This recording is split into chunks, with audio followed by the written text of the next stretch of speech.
Hi beautiful people, welcome back to my YouTube channel. This is me guys Sanu and you are watching Sun Non-Stop। तो guys बाईस एक नई video के साथ आ चुके हैं। आज की जो हमारी video army launch operation Shiva Pakistan तुर्की चाइना। ओके सारी चीजें सारी बातें वीडियो के अंदर चल के देखते हैं। लाइक सब्सक्राइब एंड चेक करते जाएगा। सब्सक्राइब करना बिल्कुल नहीं आप लोगों ने भूलना। और वीडियो के साथ साथ और लास्ट में हम लोग जो है वो उसकी चीज के बारे में बात करेंगे कि ऑपरेशन शिवा क्या है, ये किसके ऊपर लॉन्च हो रहा है और पाकिस्तान इससे सेफ है अभी कि नहीं, सारी चीजें वीडियो के अंदर चल के देखते हैं। तो बिना टाइम को गवाए वीडियो हमारी स्टार्ट होती है। यहाँ से साथियों नमस्कार। साथियों इस समय भारत को घेरने का प्रयास चल रहा है। हर तरफ से एक नई खबर ऐसी आ रही है जिससे ये पता चलता है कि भारत के साथ कोई एक बड़ा गेम खेलने की योजना बनाई जा रही है जिसमें पाकिस्तान, बांग्लादेश, टर्की और चाइना जैसे देश शामिल हैं। यही कारण है कि भारत पिछले दिनों से नेबर है ना, इसलिए जियोपॉलिटिक्स में एग्रेसिव बयान दे रहा है, एग्रेसिव स्टेप्स उठा रहा है और मोदी जी की यात्राएं भी ऐसे देशों में हो रही हैं जिससे या तो चाइना को चुभन हो रही है या टर्की को चुभन हो रही है। अब हम इस वीडियो में उन सभी ऑपरेशंस के बारे में बात करेंगे जो भारत इन देशों के खिलाफ चला रहा है और उन सभी स्टेप्स के बारे में बात करेंगे जो ये देश उठा रहे हैं जिससे कि भारत को परेशान किया जा सके। जिसमें सबसे पहले आज हम बात करेंगे अमरनाथ यात्रा के दौरान जो इस समय भारत ने एक ऑपरेशन चलाया है, हमारी आर्मी ने, ऑपरेशन शिवा। इस ऑपरेशन के तहत जम्मू में, अकेले जम्मू में 8,500 ट्रूप्स को डिप्लॉय किया गया है। कारण है वहां पे भारी सुरक्षा। ऐसी इंटेलिजेंस मिली है कि पाकिस्तान इस बार हमारे हिंदू जितने भी लोग दर्शन करने जाते हैं अमरनाथ की, वहां पर अटैक करने की योजना बना रहा है। जैसे उसने पिछली बार किया था रियासी में, आपको याद होगा, उसी प्रकार से कहीं इस बार ना हो जाए, इसलिए भारत सरकार ने बड़े तगड़े स्टेप्स इस बार उठाए हैं और इतनी भारी सुरक्षा पहली बार देखने को मिल रही है। ये जो अमरनाथ की यात्रा है, इस यात्रा में बताया जा रहा है कि अभी तक 1,40,000 लोग जा चुके हैं। 3 जुलाई से चालू हुई है, जिसमें बताया जा रहा है कि संभावना है कि 6.5 लाख लोग टोटल आएंगे। तो ऐसी स्थिति में पाकिस्तान इसका गलत फ़ायदा उठा सकता है। तो हमारे जो अमित शाह जी हैं, उन्होंने अपनी इंटरनल सिक्योरिटी को ध्यान में रखते हुए बीएसएफ वगैरह उनको डिप्लॉय करवाया है। आर्मी ने अपना ऑपरेशन चलाया हुआ है, डिफेंस भी हमारा वहाँ पर है। तो इस तरह से हम ध्यान रख रहे हैं। इसमें कई अलग अलग स्टेप्स हमने उठाए हैं। निगरानी रखने के क्या क्या स्टेप्स हैं उस पर काम हो रहा है। कल को अगर पाकिस्तान को हिमाकत करता है तो हमें तुरंत उसका जवाब देना है। उसके लिए वेपन्स वहाँ पर हमने उपलब्ध कराए हैं। अगर कोई कैजुअलिटी हो जाती है, कोई घायल हो जाता है, कोई अस्पताल की ज़रूरत पड़ती है तो उसकी भी व्यवस्था की गई है। क्या व्यवस्था की गई है देखिए, एक एक करके डिस्कस करते हैं। यहाँ पर यूएएस ग्रिड, जिसमें 50C यूएएस और इलेक्ट्रॉनिक वॉरफेयर सिस्टम को लगाया गया है जिससे कि किसी भी प्रकार के ड्रोन थ्रेट को न्यूट्रलाइज किया जा सके। यूएवी मिशंस को और लाइव मॉनिटरिंग करी जा सके यात्रा के दौरान, कौन आ रहा है, कौन नहीं आ रहा है, कौन संदिग्ध है, पहले से उन्होंने हर चीज प्रिकॉशंस तो नहीं भेज रहा, कहीं कोई ऐसा तो नहीं हम पे नजर रख रहा हो। तो इस तरह से पूरी मॉनिटरिंग करी जाएगी, एक एक गतिविधि पर नजर रखी जाएगी। कोई आदमी अगर संदिग्ध दिख रहा होगा उसको तुरंत जो है साइड में लिया जाएगा। इसके अलावा यहाँ पर इंजीनियर टास्क फोर्सेस बनाई गई हैं जो ब्रिज कंस्ट्रक्शन, ट्रैक चौड़ा करना, डिजास्टर मिटिगेशन, कोई अगर दुर्घटना हो जाती है तो उसको, आपदा आ जाती है तो उसको कम करना। विद मोर देन 150 डॉक्टर्स, 150 से ज़्यादा doctor, medical personnels, 2 advance dressing stations, 9 medical aid post, 100 bed hospital, 100 लोगों के बेड जितना अस्पताल, 26 oxygen booth, supported by 2 lakh litres of oxygen, इसकी व्यवस्था वहाँ की गई है। इसके अलावा आप देखें, in addition signal companies for seamless communication, EME detachments for technical support and bomb detection disposal squad have been put in place along with emergency rations for 25,000 persons, QRTs, tents, water points and plant equipments including bulldozers and excavators. Indian Army helicopters remain on standby for any contingency response. ठीक है साहब, तो आप देख रहे हैं किस प्रकार से इंडियन आर्मी के हेलीकॉप्टर भी वहाँ रहेंगे, किस प्रकार से वहाँ पर अस्पतालों की व्यवस्था की गई है, ऑक्सीजन की व्यवस्था की गई है, वो आप देख रहे हैं। किस तरह से डॉक्टर्स वहाँ पर हैं वो आप देख रहे हैं। उसके अलावा वाटर पॉइंट्स, राशन की व्यवस्था, 25,000 लोगों को राशन दिया जा सके ऐसी व्यवस्था, बॉम्ब डिटेक्शन का पूरा स्क्वाड है वहाँ पर। अगर मान लो बॉम्ब मिलता भी है तो उसको न्यूट्रलाइज कैसे करना है उसके लिए भी स्क्वाड है। उसके अलावा कम्युनिकेशन में कोई बाधा ना आए उसके लिए भी है। कम्युनिकेशन कौन किस तरह के मैसेज भेज रहा है, ग्रुप में किस तरह से ये लोग संगठित होकर के काम करते हैं ना, तो ग्रुप बाजिंग में मैसेज किस तरह से जा रहे हैं, कोई गलत संदेश तो नहीं जा रहा, उस पर भी नज़र रखी जा रही है। इस लेवल की हाईटेक सिक्योरिटी के साथ इस बार अमरनाथ यात्रा को करवाया जा रहा है।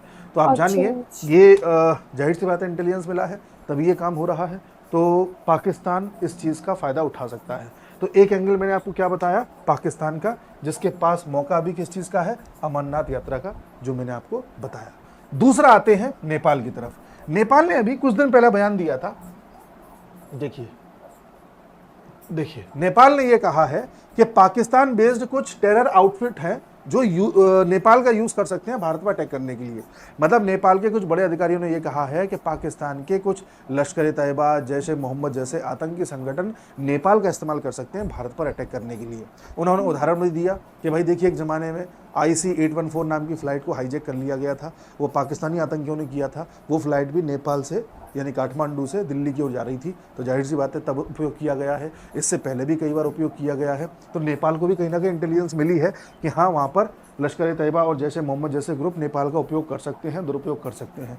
तो ये मैंने दूसरी इंटेलिजेंस दी जो पाकिस्तान हिमाकत कर रहा है, कहाँ से, नेपाल से। ठीक है, ये दो खबरें आपको पता चल गई।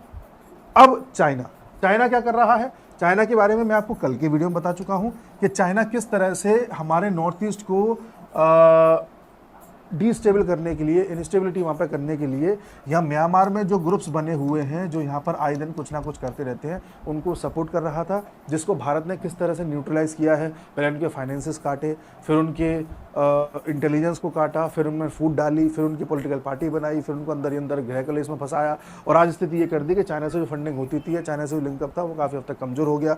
उसके बाद कथित तौर पर ऐसा ये उल्फा वाले और अन्य ग्रुप्स वाले कह रहे हैं, जो आतंकी संगठन हैं, जो हमारे नॉर्थ ईस्ट में आए दिन कोई ना कोई ड्रामा करते हैं, इन लोगों का कहना यह है कि भारत ने अपनी तरफ से ऑपरेशन लॉन्च किया है और उस ऑपरेशन से हमारे 3 बड़े कमांडर मारे गए हैं, हमारे कई बड़े अधिकारियों को नुकसान हुआ है, और भारत ने हम पर ड्रोन स्ट्राइक करी है, 150 से ज़्यादा ड्रोन हम पर दागे हैं, ऐसा इनका कहना है। जब इंडियन आर्मी से पूछा गया तो इंडियन आर्मी मना कर दिया, इंडियन आर्मी स्वीकार भी नहीं रही है, मना भी, मतलब गोलमोल सा जवाब है, बाकी आप समझ जाइए। तो ये कल की खबर थी जो मैंने आपको इससे पहले वाले वीडियो में बता दी थी। आज एक खबर और आई है जो कहीं दिख नहीं रही है, मीडिया में नहीं है, ये खबर आते गायब कर दी गई है, ट्वीट्स वगैरह में आपको मिल जाएंगी, इमेजेस मिल जाएंगी। उस खबर में ये कहा गया है कि आज फिर से ड्रोन स्ट्राइक हुई है इन लोगों के ऊपर, और ये स्ट्राइक हुई है अरुणाचल प्रदेश की तरफ से, और उन लोगों के ऊपर की गई है जो ये चाहते हैं कि अरुणाचल अलग हो जाए। कल किन पर अटैक हुई थी, जो ये चाहते थे कि आसाम अलग हो जाए या नागालैंड। अच्छा, अटैक्स तो होते जा रहे हैं, रुके नहीं है वैसे। तो आप जानिए इस बात को। तो इनको क्यों न्यूट्रलाइज किया जा रहा है, क्योंकि इनका भी दुरुपयोग करने का प्रयास किया जा रहा है चाइना के जरिए, ताकि यहाँ पर कोई ना कोई उदमबाजी होती रहे। ठीक है, उसके अलावा अब आइए बांग्लादेश पर। बांग्लादेश में आपको पता है किस तरह से रेडिकल सरकार आई हुई है, किस तरह से वहाँ पर हो रहा है हिंदुओं के साथ, किसी से छुपा नहीं है। तो साहब, बांग्लादेश को इस समय भरपूर सपोर्ट दे रहा है टर्की के कुछ NGOs बांग्लादेश की यूनिवर्सिटीज़ में फंडिंग दे रहे हैं, वहाँ पर पर्चे बंटवा रहे हैं, वहाँ पर लोगों को भड़काया जा रहा है कि तुम्हें भारत के खिलाफ लड़ना है, तुम्हें अपने हक के लिए लड़ना है, वगैरह वगैरह वगैरह। वो आप जानती हैं क्या भड़का रहा होगा। तो अभी ये खबर आई है कि टर्की बांग्लादेश में डिफेंस सेक्टर को मजबूत करना चाहता है, डिफेंस यूनिट्स खोलना चाहता है, यानी कि डिफेंस टाइज बढ़ा रहा है। देखिए, Bangladesh Turkey defence ties deepen with industrial complex plan. Industrial complexes बनाना चाहता है टर्की बांग्लादेश में, जहां पर हथियार बनेंगे। उन हथियारों का उपयोग बांग्लादेश करेगा। क्यों करेगा आप जान रहे हैं। कैसे ये बात पता चली, एक इनका प्रोजेक्ट है बीडा। देखिए, बांग्लादेश इन्वेस्टमेंट डेवलपमेंट अथॉरिटी, बीडा, ये एक डिफेंस इंडस्ट्रियल कॉम्प्लेक्स बनाना चाहता है चिट्टागोंग में और नारायणगंज में। ठीक है, ये बनाना चाहता है बांग्लादेश का। अब साहब, इसका जो चेयरमैन है उसका नाम है, एग्जीक्यूटिव चेयरमैन, चौधरी आशिक मोहम्मद बिन हारून। ये व्यक्ति अभी टर्की गया हुआ है और टर्की जाकर के इसी बात पर चर्चा कर रहा है कि किस तरह से टर्की सहयोग कर सकता है इस इंडस्ट्रियल कॉम्प्लेक्स को बनाने में। टर्की ने हामी भर दी है और टर्की इस समय वहाँ पर अपने निवेश, अपनी टेक्नोलॉजी, उन सब के माध्यम से बांग्लादेश में डिफेंस इंडस्ट्रियल कॉम्प्लेक्स बनाने में मदद करना चाहता है। क्यों करना चाहता है आप जान ही रहे। इसके अलावा एक खबर मैं आपको और दूं कि जो टर्की है वो इस समय पाकिस्तान की नेवी को भी ट्रेन कर रहा है।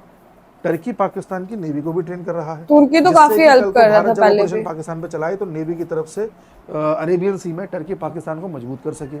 और इधर टर्की जो बांग्लादेश को सपोर्ट कर रहा है वो ये चाहता है बे ऑफ बंगाल में बांग्लादेश को मजबूत कर सके टर्की, जिससे भारत को काउंटर किया जा सके। तो आप एक चीज देख रहे हैं, टर्की भरसक प्रयास कर रहा है पाकिस्तान बांग्लादेश को सपोर्ट करने में। इधर चाइना प्रयास कर रहा है नॉर्थ ईस्ट में इंस्टेबिलिटी पैदा करने वाले लोगों को सपोर्ट करने में, हालांकि हम उसको काउंटर कर रहे हैं। इधर नेपाल कह रहा है कि भाई हमें इंटेलिजेंस मिली है कि यहाँ से अटैक हो सकता है, और इधर अमरनाथ यात्रा में हमको इंटेलिजेंस मिली है कि हाँ यहाँ गड़बड़ कर सकता है पाकिस्तान। यानी कि चारों तरफ से जाल बिछा के ये लोग बैठे हुए हैं। यही कारण है कि मोदी जी ने जो 5 देशों की यात्रा करी वहाँ चाइना को हर जगह काटने का प्रयास किया।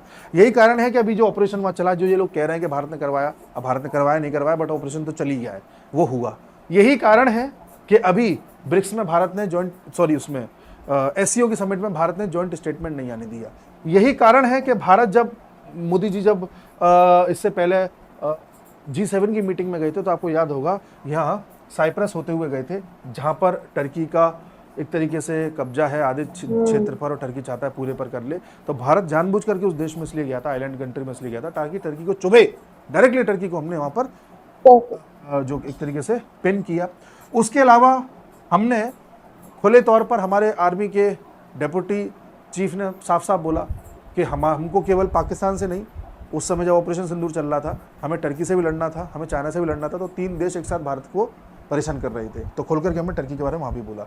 यही कारण है कि हम इस समय पाकिस्तान को पूरी दुनिया में सबूतों के साथ एक्सपोज कर रहे हैं, और यही कारण है कि हम इस समय अपने नॉर्थ ईस्ट में ढूंढ करके ऑपरेशंस चला रहे हैं, जिनकी खबर सामने नहीं आती है। एक चीज़ और बता दूं, इलेक्टोरल रोल्स, आपको याद होगा बिहार में किस तरह से अपोजिशन बवाल कर रही है कि अरे ये इलेक्टोरल रोल्स को क्यों एक तरीके से वेरीफाई किया जा रहा है, क्यों इसमें जो है बदलाव किए जा रहे हैं, क्यों इसको दोबारा से तैयार किया जा रहा है।